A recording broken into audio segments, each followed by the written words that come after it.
ప్రజలకు స్వచ్ఛమైన తాగునీరు అందించడమే లక్ష్యంగా కూటమి ప్రభుత్వం పనిచేస్తోందని రాష్ట్ర నైపుణ్యాభివృద్ధి సంస్థ చైర్మన్ బూరుగుపల్లి శేషారావు తెలిపారు.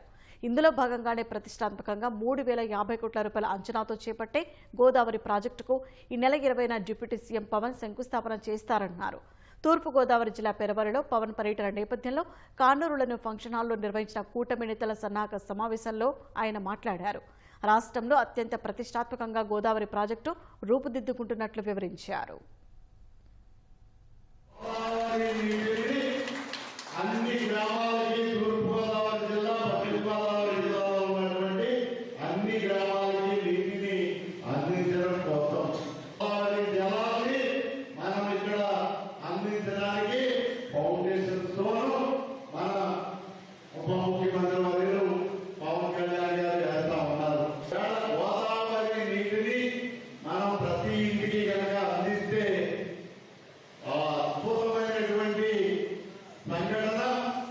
జీవితంలో ఎవరు కూడా మర్చిపోలేదు.